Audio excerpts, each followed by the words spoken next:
I'm a big FNAF fan, or at least I was. I really loved FNAF. It's still holding a special place in my heart, because I've grown up on FNAF. When the first FNAF released? 2014, okay. 2014, that was my 6th grade? Yeah. Oh god, that's 11 years ago. Back then I was at 6th grade, and with my dear friend that was in that time recording as well on YouTube.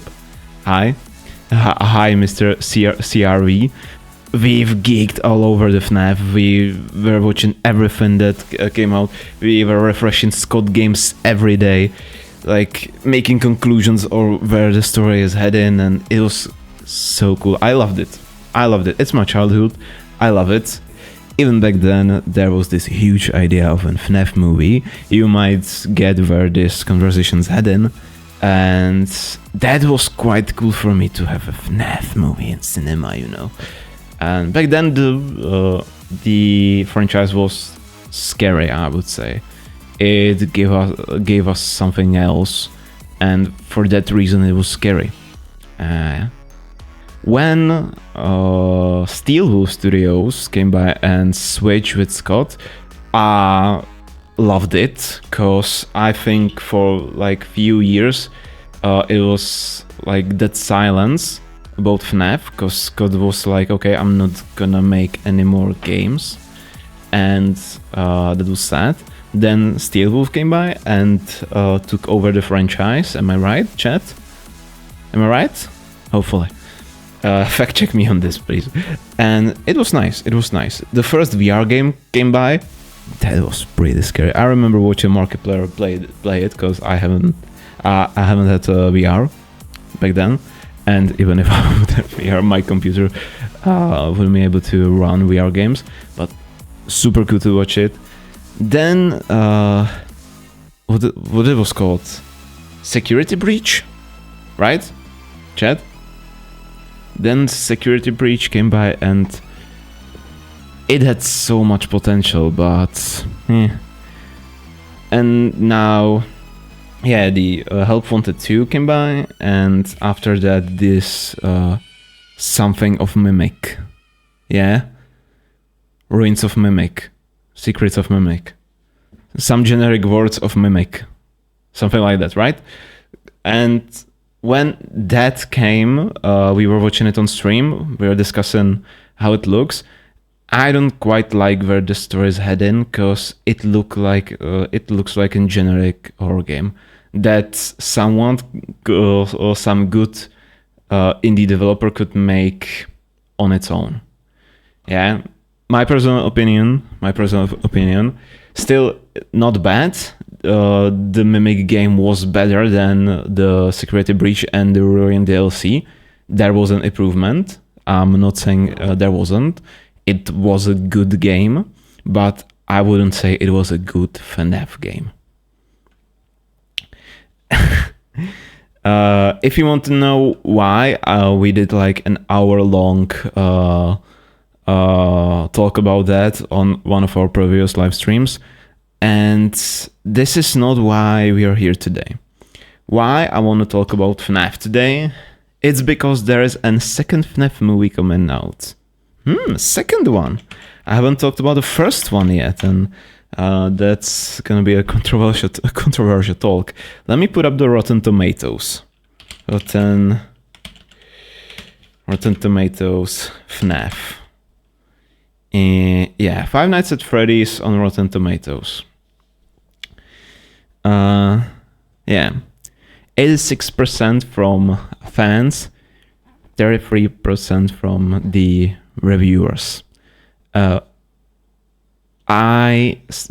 Let's say I'm still a FNAF fan. I still love the franchise. We will still release a FNAF movie of our own. And I wanted to give that movie like 20%, man. Don't blame me, chat. Listen to what I have to say. Reason with me a bit.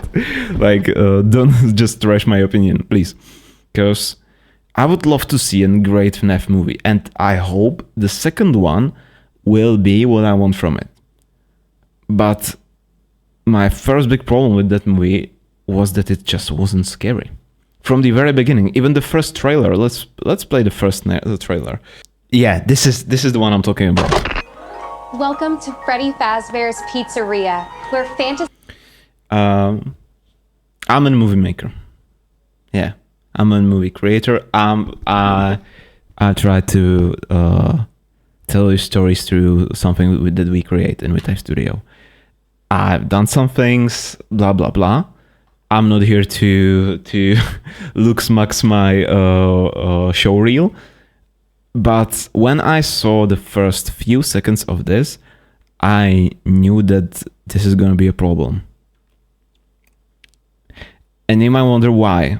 This glitch effect, this looks like something from Sony Vegas 12. And I was like, what the hell is this? and fun come to life. Hit it, guys.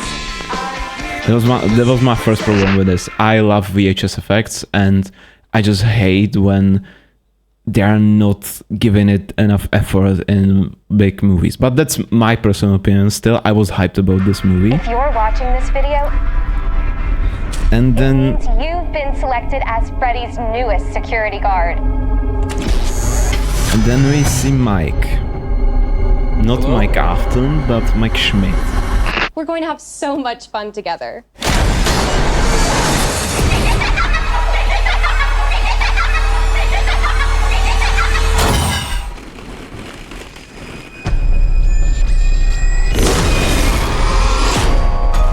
This teaser is way scarier than the movie. And you might see where I'm getting at. We are not... The movie wasn't scary. And we are not following the original story from the games.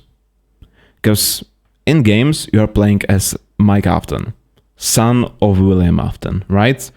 He did some bad stuff, and the story changed a lot throughout the games, because Scott himself said that he wasn't planning for it to be a long series, which is reasonable, because he just made a quick game, and then he made a second, third, fourth. We are all up to FNAF 10, I think, right now. So it's understandable that he needed to change some things and made it so you can make a longer story. He even, I think, made FNAF 4 as the last one, right?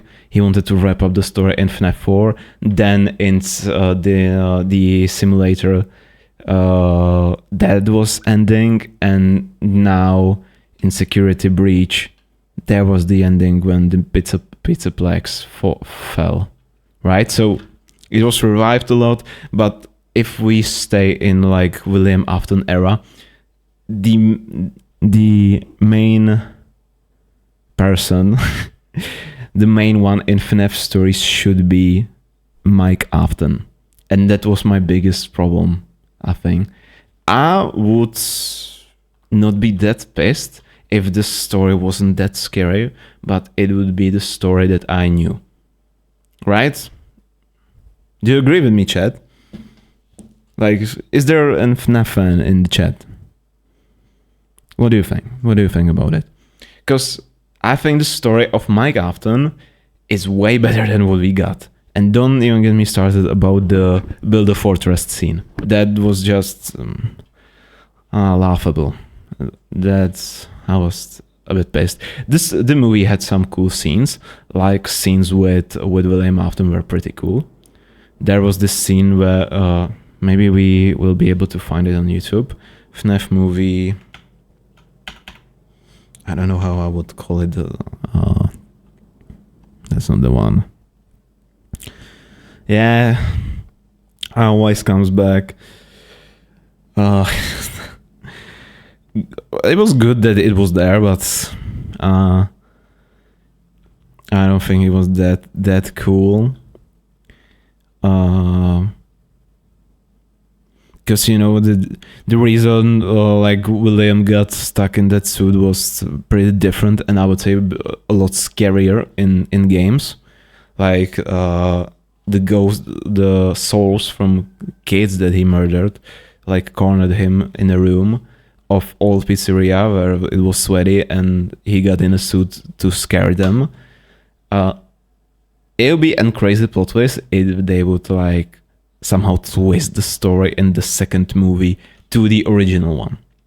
Because after the first movie, I was like, okay, where are we heading now? There's no way we're heading to FNAF 2. And I've seen this trailer and it's heading to FNAF 2. It looks better. We'll watch it. Yeah, let's watch it.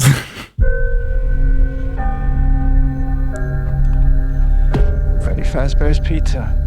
Definitely not the Freddy's I remember. You're thinking of the franchise location. This is the original. Nobody's been here for decades. This checks. The FNAF 2 pizzeria is the original one. I'm glad they're sticking with that at least. And I said it already when the first movie was about to be released. If they're gonna switch it, like if they're gonna give us I'm Your Father scene between William and Mike, I'll be pissed. I'll be pissed. I'll be so pissed if they're gonna do that. Because I would love to see story from the perspective of Mike Lafton, like his childhood, how he was depressed from killing his brother. That's something I would just want. Yeah, okay. In the first movie, he was depressed from that, but this was different. We all remember the Bite of 87. Was it? No. The Bite of 83 or 4. It was. Bite of 87, it was called by Markiplier. And that got into meme.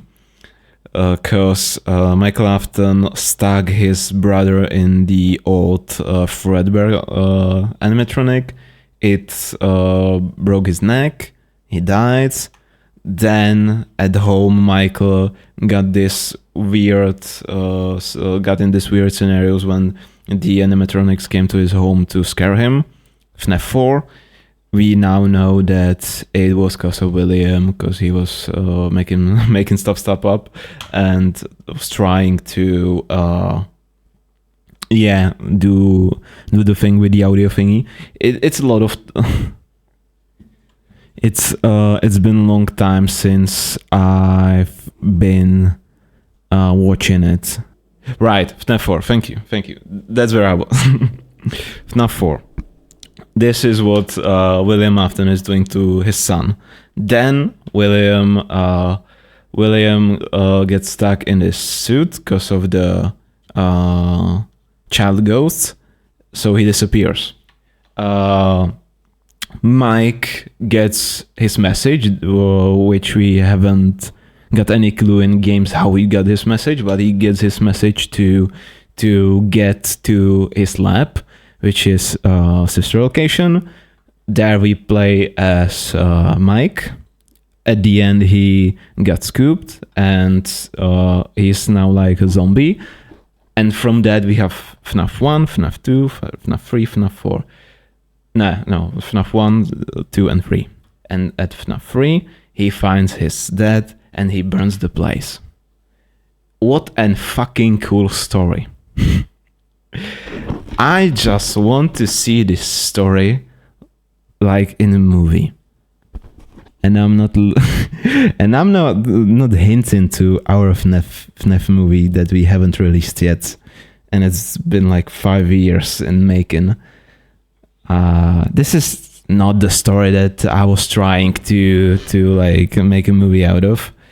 I need to work on it more, but now I'll have time. I would love to create a documentary movie after we release a FNAF movie, like a behind the scenes movie about this project, because what fucking happened behind the scenes so it isn't released yet. After that, we need to tell you guys how it is possible that it's still not released. But I'm getting sidetracked. Now we're discussing what those guys are doing with FNAF story. So I've just covered the basics of Mike Afton's story, and then he gets to this pizzeria, which is FNAF 6, and then he dies with his father. Like that was the additive ending, because FNAF 3 wasn't that good, but I've spent the most of time on FNAF 3. But that's a cool story. I would love them to see this story twist to that, but I don't want to see "I'm your father" scene. Yeah, it's hard to satisfy me with this. Some little girl got murdered here. Toy animatronics look pretty good. Do you guys hear that? That's nice touch. Dun, dun, dun, dun.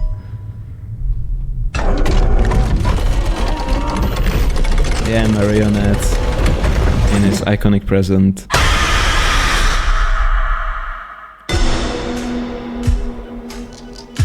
So this is what it's like?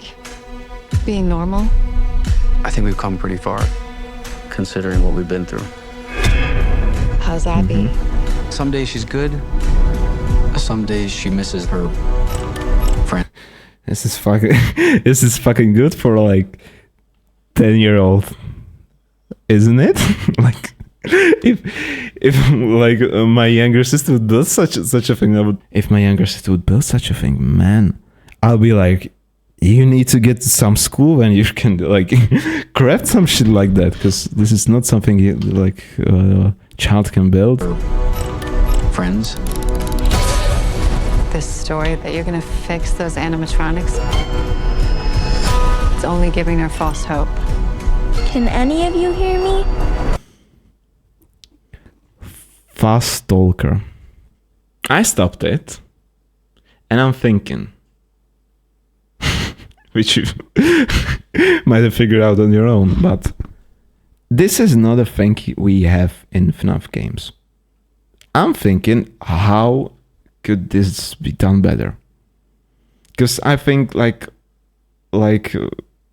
some walkie-talkies are in like every other horror movie, because it's so easy to make it scary.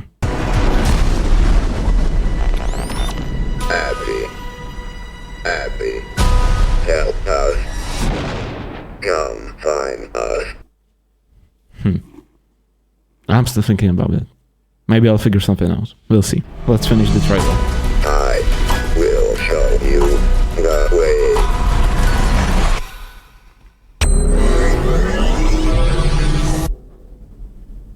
Oh no. They're out there, Mike. Where? Everywhere. Where? Everywhere. Puppet looks good. That Where looks are you gonna fucking run good. to? I'm not done with you.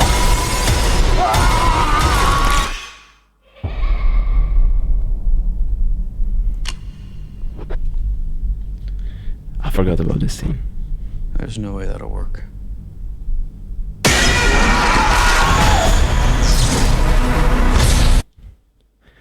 It's nice to see a FNAF gameplay in a FNAF movie. Like, this is nice. This is now looking a bit better. A lot better. Here we go again. GT Live. Oh well. Yeah. I'm hyped about this movie. I'll definitely go watch it in theaters December 5th. But yeah, I'm trying to figure out the radio thingy, because we know that William like was experimenting with some audio thingies that were kind of projecting some stuff into reality. That is how he was able to create those FNAF 4 really organic, weird animatronics. I would love to see something like that, because if it was in the original story, he might have created it. So that's what those ghosts could be controlling. So she could have some kind of, visions. maybe would want to see something like that. Because walkie-talkies and like, how was it called? Not EMF. This is the ghost box. When you're switching up frequencies and the ghosts are talking back to you. This is like a normal ghost stuff. I want to see something straight out of FNAF universe. You understand what I'm saying? Like, I'm not saying it looks bad. From this trailer, it looks better. Like, of course, animatronics looks beautiful. Those animatronics look stunning. There's nothing wrong with them. That's the best part about this movie, because this looks fucking epic. Like, hands down. One thing that I'm a bit scared of is those CGI old-gen animatronics. If you catch that at the end. I'll go frame by frame. This is not puppeteered. The motion... This is straight up CGI. And when stopped like that, even not like good quality CGI. It doesn't look bad, but the motion gives it away. And those eyes. And those text, like it, you can tell it's in CGI. And I'm a bit scared. Because we see them only for few frames. If the reason for that is that they look bad or they just want to tease us.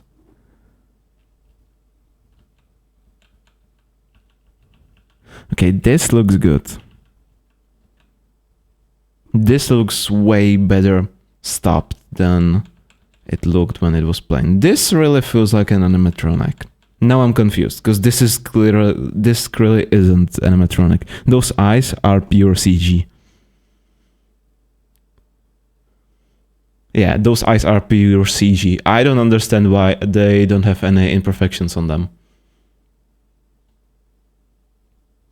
Like the rest of the Chica has imperfections, nice, cool, but the eyes should look the same. And there is something... I think the shader is what's giving it off for me. I don't know what they're using to render this stuff out and to comp it in. Huh. The lighting's correct. Light source from the left. Maybe the soft shadows. It's some kind of... It looks like a light from softbox. That's maybe what's giving it away from me. Maybe. I'm not sure. We can discuss this after the final release. But this looks better. I would love to see a cool FNAF movie that is scary. Please, let this be the movie I'm waiting for. Or I'm gonna get pissed and I'm gonna rush our own FNAF movie and I'm gonna show you how you make FNAF movie. Even so, those movies are being written down by Scott himself. I don't care. I love the original story.